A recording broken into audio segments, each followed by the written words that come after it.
Good day, everyone. I am Joshua S. Mostera. I am with Buds Justin J. Dumdumaya. We're from base cream to Alpha.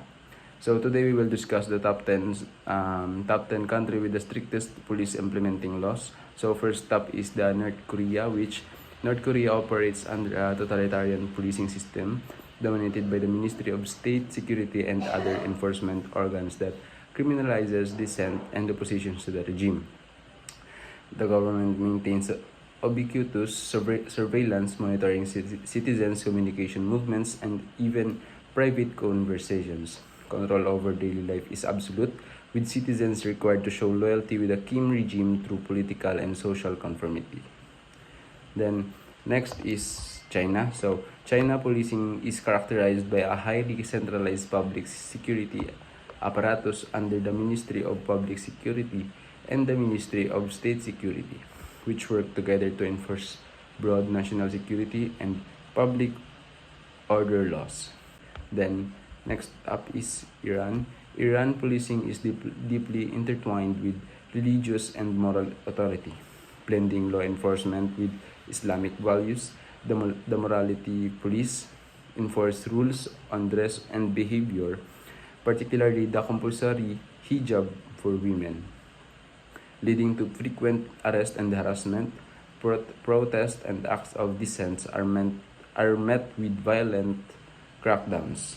So, protests and acts of dissent are met with violent crackdowns, including mass arrest and summary trials that often lack transparency or fairness. The government also employs harsh penalties such as imprisonment, flogging, and execution for political and religious offenses. Next is Saudi Arabia.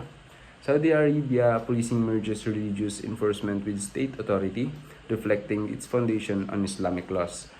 The Committee for the Promotion of Virtue and the Prevention of Vice, also known as the Morality Police, has historically monitored citizens' adherence to religious norms such as dress codes, prayer observance, and gender segregation. The country also employs strict public order and cybercrime laws to control speech and online activity. And the last one is Syria. Syria's policing system reflects decades of authoritarian rule intensified by ongoing conflict. The state's multiple security agency includes the intelligence and military police, exercising extreme powers of surveillance, detention, and violence. During and after the Syrian civil war, these forces, along with allied militias, have been responsible for mass arbitrary detentions, enforced disappearance, tortures, and extrajudicial killings. Civilians are often targeted for suspected opposition activity, and prisons are infamous for inhumane conditions and lack of due process. Both the government and non-state actors, resulting in widespread human rights abuse and the climate of fear that pervades Syrian society. Next is Buzz Justin J. Dumdumaya. Equatorial Guinea has one of the most rigid police systems in Africa. Law enforcement is heavily influenced by the government, and officers strictly implement laws to preserve president's authority. The police often use strict measures to prevent political opposition and unrest, maintaining order through fear and surveillance. Thailand. Thailand police strictly implement laws related to national security, especially to those protecting the monarchy. The enforcement of prima facie laws against insulting the royal family is particularly strict, with harsh penalties for offenders. The police also play a strong role in maintaining political stability and social order, sometimes using force to control protests. Singapore.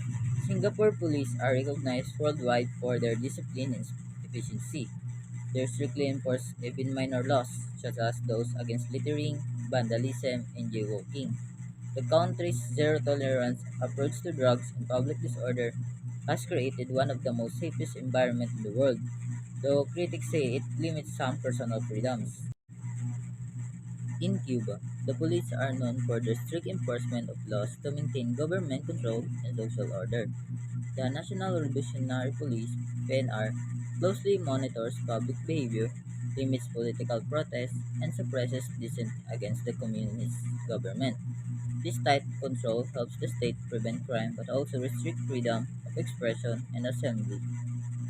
Russia. In Russia, the police enforce laws with strict authority, particularly against political opposition and public demonstrations.